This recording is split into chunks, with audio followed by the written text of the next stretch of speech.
Hello, JKC here again, and this is the second video I was going to do today. I'm going to try to keep this one shorter than the other one. First one I was talking about past lives, and this one, second one today for July 19, 2012.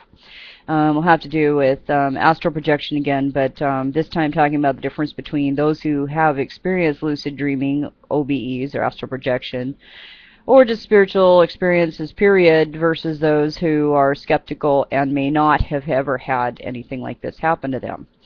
I'm reading a book right now. It's called DMT, the Spirit Molecule, and it's written by a scientist who studied it back in the early 90s, DMT, the drug. Again, like I mentioned in another video, I've never used this drug. I've never had the inkling to use any kind of hallucinogenics whatsoever. Anything that's ever happened to me dream-wise or vision-wise has always been spontaneous. So, like I said before, it's possibly because my brain, for whatever reason, produces more DMT than the average person. It doesn't make me special or anything like that. It just means that there's some sort of aberration there that allows me possibly to achieve these altered states on my own without too much help other than a little meditation. I've had arguments with people online about morality and stuff like that, and how this isn't like a good thing to do if you're a religious person, and so on and so forth. I've done videos on that as well. But what if you can't help it? I mean, what if it just happens to you, which is my case? I receive messages from, I don't know, beings, entities, God, call it whatever you want, while I'm in these states. Some of them I disregard because it's quite obviously not something that I need to repeat to anyone. And then other things, like the experience I had about 5 days ago, where it does, there is something vitally important to tell people. There is, when you talk to a skeptic, I have to sometimes wonder,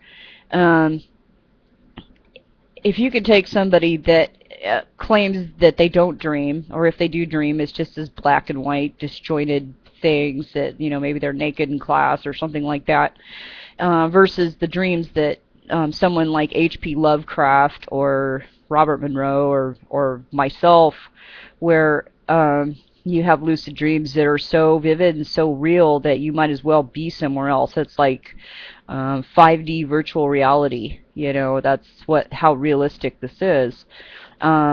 Is it a mental construct that's brought about by different chemicals that occur naturally in the mind? And some of us have it more than others. And if those who don't have it, then is there some sort of deficiency, perhaps, of DMT or whatever chemical, serotonin, or whatever causes these things to happen? You have to kind of wonder who has the, who has something wrong with their mind. Maybe there's nothing wrong with either way. It's just some people are more, right-brained and more likely to believe this, as opposed to someone who might be more left-brained and doesn't have the same ability. And if they never experience that ability, then therefore logically it does not exist, at least as far as they're concerned.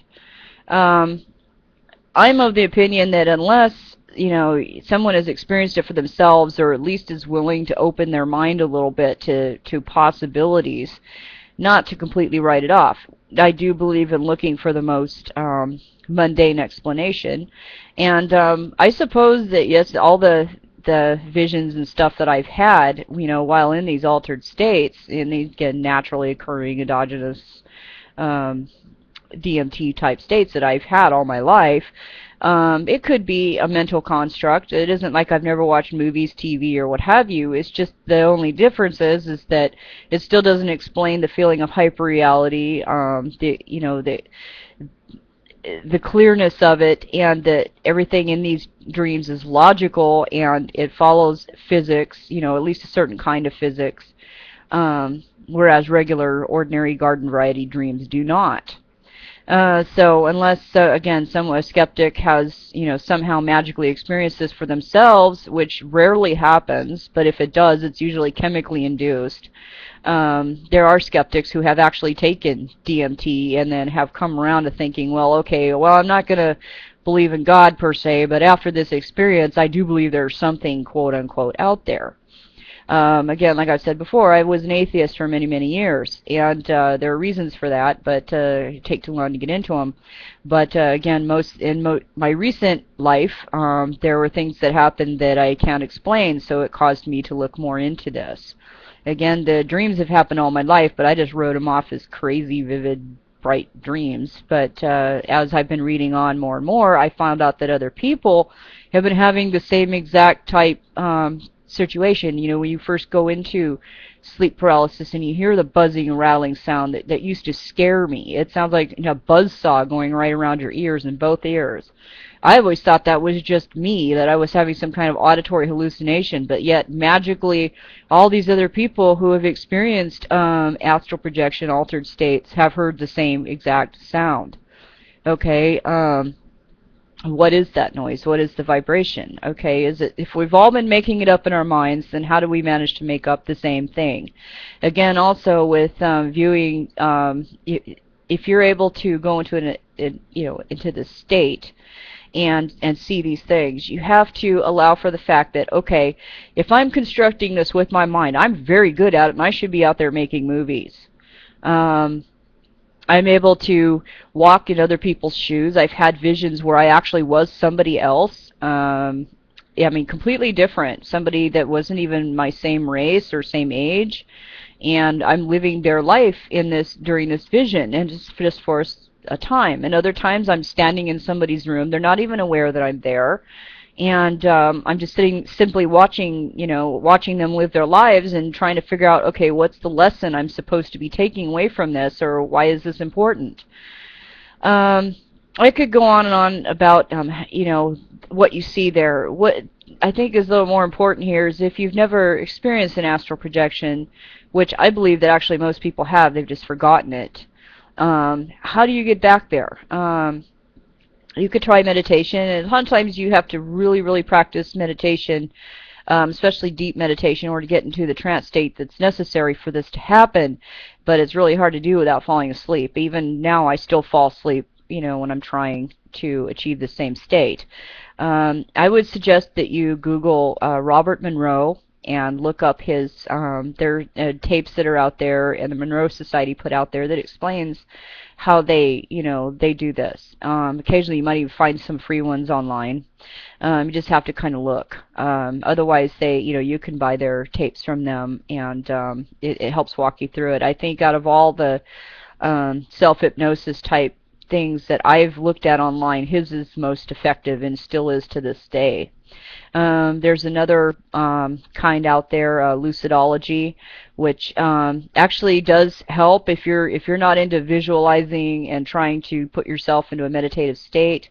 That's also a quick one to try to at least get started. But I'm going to tell you right now that unless you learn how to meditate and do it successfully, even with lucidology's ways, you can't. I'm talking about lucidology.com.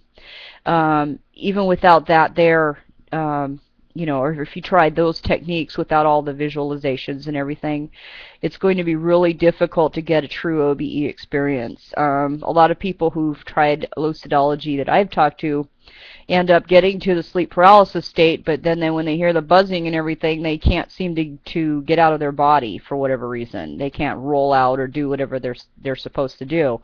And a lot of times what they end up doing is falling asleep while they're in the weak paralysis state and just having a lucid dream. So there's actually a lot of discipline involved, and it takes months, of meditation and training to learn how to do this correctly. So if I was to make a recommendation, read up on dream states, read up on, astral projection techniques. YouTube has tons of them. I would recommend Robert Monroe and the Monroe Society, and I would recommend, I like lucidology. They're a real simple, basic, easy thing you can learn. And then there's several other good ones as well. But the best thing to do is try to put yourself in the mindset. Set aside your fears of religion and all that, and try to meditate. I don't find anything evil in meditation at all. They're afraid you're open to demon possession, but if you're strong in your religious conviction, or if you're just a strong period person and you're pretty good at separating evil from good, I think that that shouldn't be an issue. But again, if you're not, then you might want to read up on that first before you try anything like this. But anyway, that's about what I've got right now. I would highly recommend reading the book DMT, The Spirit Molecule. It's written by a scientist who actually has come to believe in his own mind that there's something more to DMT than meets the eye, and that there is possibly a spiritual component to it. Anyway, thank you very much. Have a great day. Bye-bye.